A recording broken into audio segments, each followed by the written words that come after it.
When my marriage ended a couple of years ago after being together for 17 years, after getting over the initial shock and heartbreak, I realised that I was starting completely from scratch. I had no job, no savings, no pension, and me and my 2 kids were living in the marital home in a house that we couldn't afford to stay in. So I had to completely rethink everything. My complete standard of living, everything had to be turned on its head. And I had to become frugal. And surprisingly, I found more peace in being frugal than I ever had in being in a relationship where you're financially comfortable, but you're not really in control. And I just had a look back at my previous spreadsheets, my tracking systems, to see how much money I have saved. When I was with my ex-husband, we used to spend around about £4,000 a month, which is absolutely insane when I look at that now. That was for 4 people, so 2 adults and 2 children. Now I'm with a new partner, and now I'm spending £1,600, and divide that by 2, that's £800. So for me personally, for me and the 2 kids, I've gone from spending £2,000 for me and the 2 kids to £800 for me and the 2 kids. This is how much of a drop I have made. It has been life-changing. So today I'm going to share the 10 biggest changes that I made that helped me totally rebuild my life one step at a time. So although I did used to be very comfortable financially in the marriage, if you've ever been divorced or you know anyone who has been, you know that all the assets have to be split in half. So you might have been comfortable as a couple, but when you have to split those assets, you realise that you're not so comfortable anymore. I don't have a job because I've spent all of the kids' childhood, about 15 years, building up a business that did used to be very successful and recently has declined. So I don't have any work experience. I have not climbed a career ladder. I'm at the moment looking for a job, but I'm finding it really difficult because I haven't had a job for such a long time. So I know that I'm starting from scratch with my income, and even if I was to get a full-time job, I wouldn't be able to get a mortgage that was high enough to stay in this house. And neither would I want to now. And so many people go through this. It is a really common scenario, but that doesn't make it any less heartbreaking. And when I got over the initial shock of the divorce, a new feeling washed over me, and that was I felt empowered. I felt in control. For the first time in 17 years, I felt totally in control. And yes, I have a new partner now, but we split the bills, but we don't share our finances because me and my ex-husband used to share our finances completely. We used to put everything together in a pot, and that leads to so much stress. It leads to feeling like you're not in control of anything because I had to ask permission before I spent any money, and he would have a constant go at me every time I went over our budgets, and I would have a go at him when he went over his budgets, and we didn't agree on how to spend our money, and it just led to constant tension. So as soon as the realization hit me that I'm actually in control of my finances, that was a really empowering feeling. Despite not having a job, despite going from 100k to 10k, the fact that I was in control meant the world to me because I could make different choices that I couldn't make when I was married.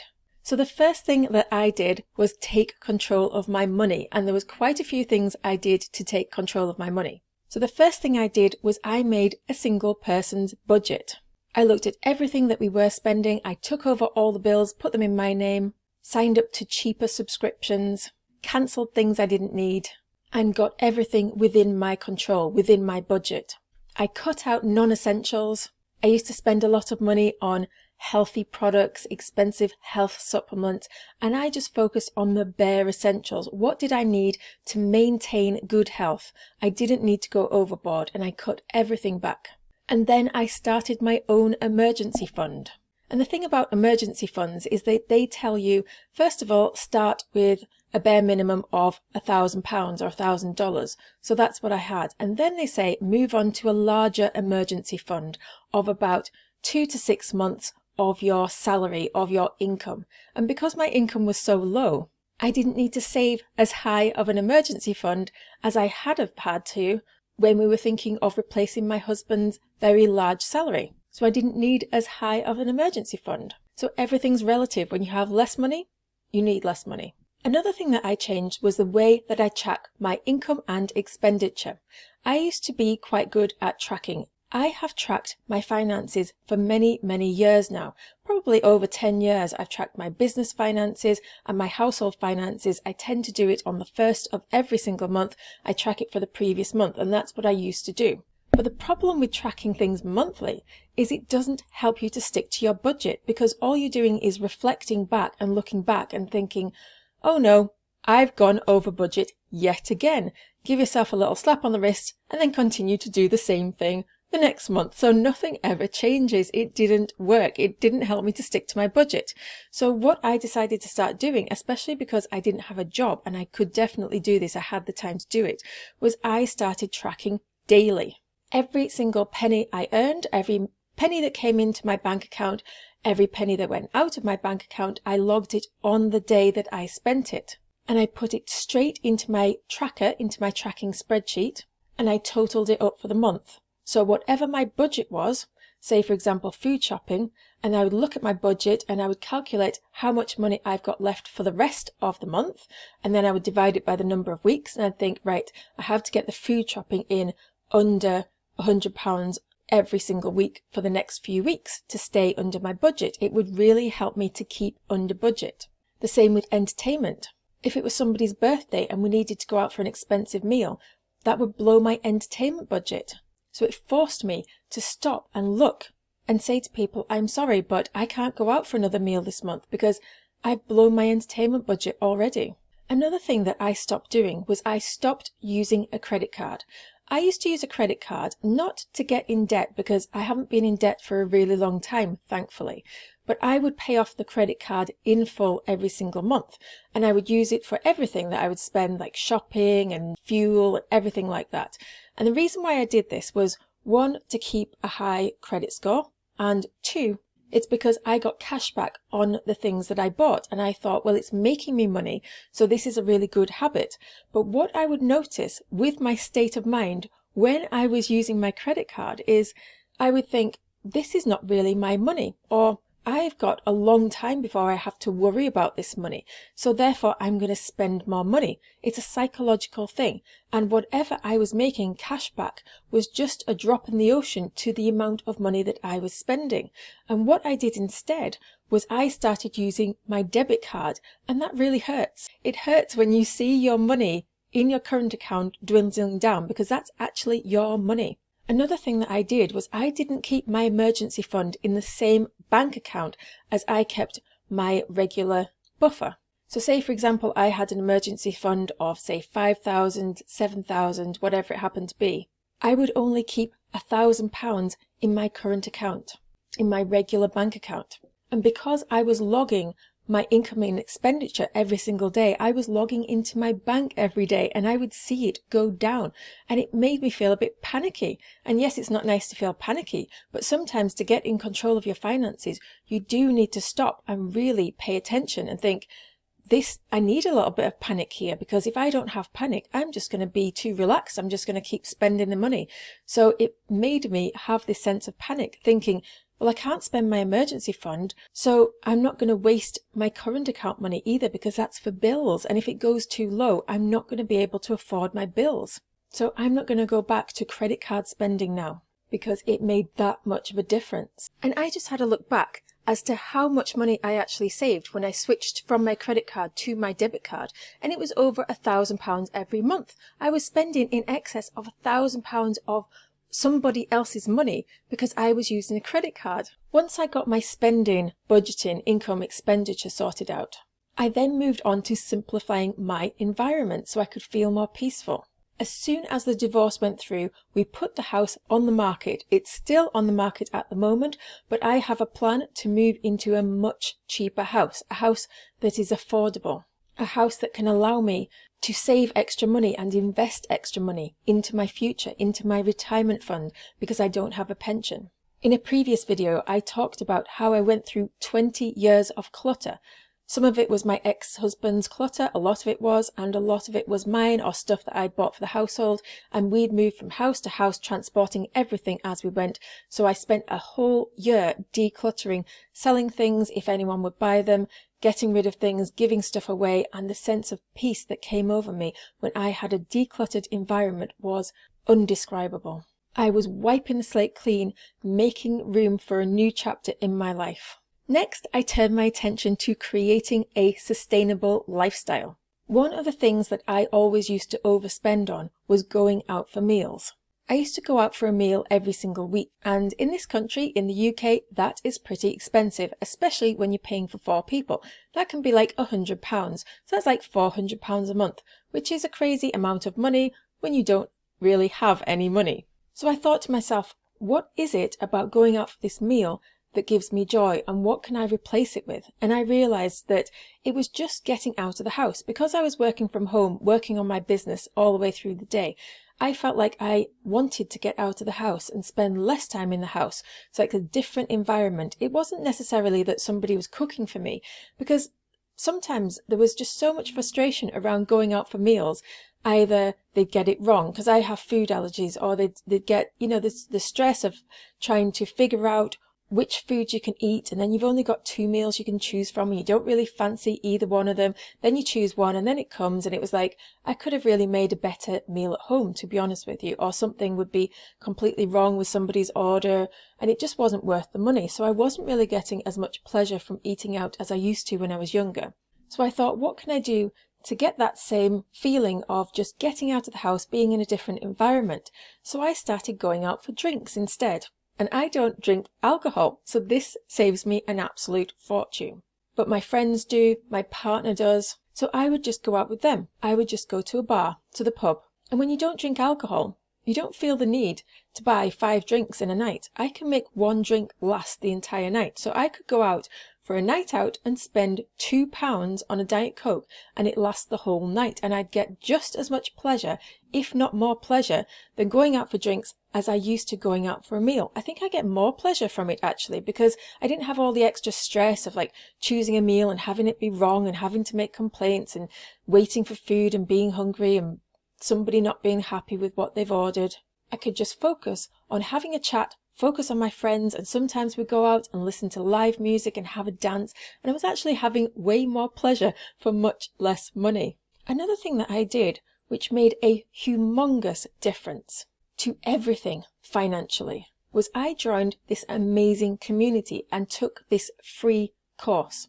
Because I was starting to worry about my financial future, about my retirement, because I didn't have a pension, no savings, no investments, no nothing. I realized, because I'd never had a pension, I don't even know anything about pensions. I know nothing about investments, or I know a little tiny bit about investments because me and my ex-husband did have some investments, but because he did it in his name, he took control of it, and I didn't really get the experience of it. So I had so much to learn. So what I started doing was I started joining Facebook groups. I started joining financial independence groups and frugal living Facebook groups in the UK and other countries. And not only did I get some great tips on frugal living, but so many people were recommending this free course. And I thought, well, if that many people recommend it, it's got to be good. And it was. Even though it was free, it was, I've got to say, it's probably the best course I've ever taken in my entire life. And I've taken a lot of courses.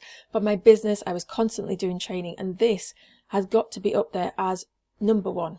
And basically the course, it's a 10-week course, and you can do it at your own pace, but they do it live once a year. But I did it at my own pace. I just watched the videos, used the resources, and asked for help in the community.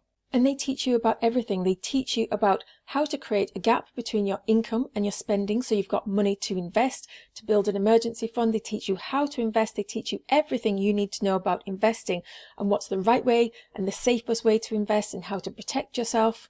And they teach you about pensions and retiring early and drawing down and everything. So I am so grateful to the providers of this course for sharing everything that they have learned, because they've retired early. One of them's in their 30s, the one of them's in their 40s, and they've retired at that age. And I'm 46. I'm not going to retire anytime soon, but it's a lot sooner than I would have been if I didn't take this course. I've got a 10-year plan. I would love to retire in 10 years. I could actually retire earlier than this, but I'm just being a little bit more safe with my plan. And this is what this channel's all about. So if you want this free course, this is the name of the free course. It's called Rebel Finances. So if you just Google Rebel Finances by the Donegans, you go onto their website, you just type in your email address, and they send you an email with all of the links to the 10-week course and all of the bonus sessions and everything, the link to their community. It's absolutely fantastic. I can't recommend it highly enough. Another thing that I started doing to save money was I stopped putting on my central heating in the winter. Thankfully, at the moment, I live in a very well insulated house because I live in a brand new house. This is the house that's on sale on the market at the moment that I'm trying to move out of. But at the moment, I'm enjoying the extra insulation because it is a lovely warm house. It's only just started to get really, really cold. I haven't had the heating on all year. And now that it's winter, now it is freezing, I'm not putting on the heating. I've bought myself a heated vest and I just heat the room that I'm in. My daughter heats the room that she's in. My son and my partner tend to be much more warm-blooded, so they don't seem to notice that it's cold. And I have electric blankets in my bed, so my bed is warm and toasty when I get into it, and that's all I need. Here's another thing that I do that I've never heard anyone talk about before, but I'm going to talk about it because my business is all about weight loss and healthy eating. And I spent years yo-yo dieting up and down and up and down. And over the last few years, I managed to reach my ideal weight and actually stay there, which I'm really proud of myself for doing. But how is this related to finances? Well, it has a lot to do with finances actually, because when my weight used to yo-yo up and down, I used to have to buy new wardrobes of clothes all the time. 1 size up, 2 sizes up, 3 sizes up, 4 sizes up, 5 sizes up. That's 5 different changes of wardrobe sizes. And I always used to make the silly mistake of just getting rid of my clothes because I always thought when I lost the weight that I was going to stay there. I was determined to stay there and I wasn't going to go back to that heavier weight again. So I would get rid of those bigger clothes and not have them. So I just ended up buying the clothes over and over again. And even the smaller clothes, they would just depress me, sitting there looking at me. I tried putting them up the loft instead. And then eventually I'd be at this heavier weight for so long, I'd think, no, I'm just going to get rid of all of those slimmer clothes. I'm never going to get into those again. And then a couple of years later, I would get into them again. So this would waste so much money on clothes. And here's how losing weight or keeping the weight off also helps you save money. You have to keep your calories under control. And that means you can't go crazy with eating. So when you have to restrict how much food you eat or the types of food that you eat, generally, people tend to be healthier when they've kept the weight off. They tend to focus on eating whole foods, fruit, vegetables, proteins, proper meals, and these tend to be healthier. They can be expensive, but you can do these on a budget. But I know when you go crazy and start eating all of the snacks and you have a bottle of wine every night and you have a big bar of chocolate every night or a box of chocolates every night, this can cost you an absolute fortune. And also, when you're not in control of your eating, when you're not in control of your food, because I've been here as well, when you go to the supermarket, you're hungry, and you literally buy everything. You don't have a plan, you've got no meal plan, no shopping list, you buy everything in sight, you shove it in the fridge, and then 5 days later or 7 days later, you realise half of it's gone out of date, and you throw it in the bin, and that is such a waste of food. It's such a waste of money. So when you focus on keeping your weight under control, you naturally have to get organised with your eating. If you don't get organised with your eating, then you can't get organised with your weight control. So organisation is the key to weight management, to controlling your finances. It's having routines in place. So I have a daily routine now where I log my finances. I have a daily routine where I step on the scales. And some people say this is overkill, but I don't see why. If you have a problem with something, like I do have a problem with my weight, because I am somebody who naturally gains weight very, very easily. I love my food. I love to overeat. I don't have an off switch. And similarly with finances, a lot of people really struggle with their weight and their finances. So if we struggle with things, why shouldn't we do things on a daily basis that will help keep us under control? So yes, I do log my finances daily and I do weigh myself daily, because if I don't do it daily, if a week goes by, I could massively overeat and gain 7 pounds. I could massively overspend and spend twice as much money as I've got.